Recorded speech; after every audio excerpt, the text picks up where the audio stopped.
कलयुग चल रहा है और घोर कलयुग आएगा। उसका अस्तित्व और तीव्र होता जाएगा, उसका एहसास और गहरा होता जाएगा, उसका राज्य और बड़ा होता जाएगा। कली पुरुष, कलयुग का दानव, जिसके लिए स्वयं भगवान को आना पड़ेगा। तो दोस्तों, आखिर ये राक्षस अभी कहाँ है?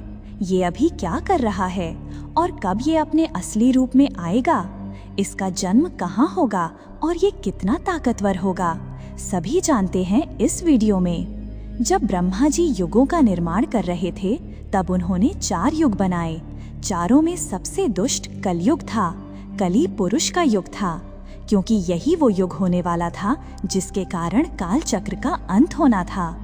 इस युग में पाप इतना चरम पर पहुंच जाएगा, इतना तीव्र हो जाएगा कि इसे रोक पाना असंभव होगा। अंत में इसका विनाश ही इसका उपाय होगा। जैसे ही द्वापर युग समाप्त हुआ, उसी समय से कली ने अपना कहर दिखाना शुरू कर दिया।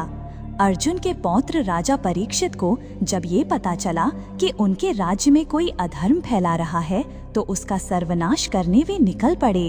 राजा को पता चला ये कली है, जो आने वाले समय में पाप बढ़ाने वाला और धर्म का नाश करने वाला है। राजा ने अपनी तलवार उठाई, लेकिन कली ने अपनी मायावी शक्ति चलाई। वो राजा के सामने गिड़गिड़ाने लगा और कहने लगा, हे राजन, ये मेरा ही युग है, इस तरह आप मुझे मार नहीं सकते। राजा ये बात सुनते ही विवश हो गए। उन्होंने कहा, ठीक है, लेकिन तू इस वास्तविक रूप में इस धरा पर नहीं रह सकता। कली ने फिर प्रार्थना की। राजा ने उसके दुष्ट व्यवहार को देखकर उसे कुछ जगहों पर स्थान दिया, जहाँ जुआ खेला जाता हो, जहाँ वस्त्रहीनता हो, जहाँ मांस का भक्षण होता हो और जहाँ शराब का सेवन होता हो, वहाँ उसकी मौजूदगी रहेगी। कली ये सुनकर राजा से और विनती करने लगा, हे राजन, मुझे कोई अच्छी जगह भी दीजिए। राजा उसकी बातों में आ गए और उन्होंने उसे सोने स्वर्ण में स्थान दे दिया।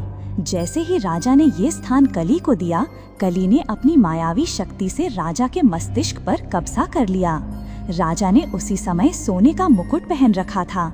उनकी बुद्धि फिर गई और वहीं से कलयुग का आरंभ हुआ। अब बात करें कि कली अभी कहाँ है। तो दोस्तों, अभी कली आपके ही दिमाग में है। यही कली है जो आपसे पाप करवा रहा है, आपको पापी सोच दे रहा है, चरित्र को बिगाड़ रहा है। आपको पता भी नहीं चल रहा और धीरे धीरे ये आपको बर्बाद कर रहा है। क्या आपने ऐसा कभी महसूस नहीं किया? आपने ये नोटिस किया होगा कि कई बार आप इस तरीके के एडिक्शन, आसक्ति में फंस जाते हो कि उससे बाहर नहीं आ पाते। अब किसी राक्षस के लिए इससे बड़ा शस्त्र क्या होगा कि वो इंसान को इस हालात में कर दे कि इंसान चाहकर भी कुछ न कर सके। तो दोस्तों, कली पुरुष धीरे धीरे अपनी पकड़ को मजबूत बनाता जा रहा है, इसीलिए इस धरा पर पाप बढ़ते जा रहे हैं। इसका एक ही उपाय है, हरि कथा और नाम जाप, क्योंकि इन्हें सुनकर कली थर थर कांपता है। वास्तव में जो भगवान के निकट होते हैं, नाम जापक होते हैं और भगवत मार्ग में होते हैं, उन्हें इन सब की कोई चिंता नहीं होती। वही अपना उद्धार कर सकते हैं। तो दोस्तों, उम्मीद है कि ये वीडियो आपको पसंद आई होगी। फिर मिलते हैं किसी और एपिसोड में। तब तक के लिए धन्यवाद।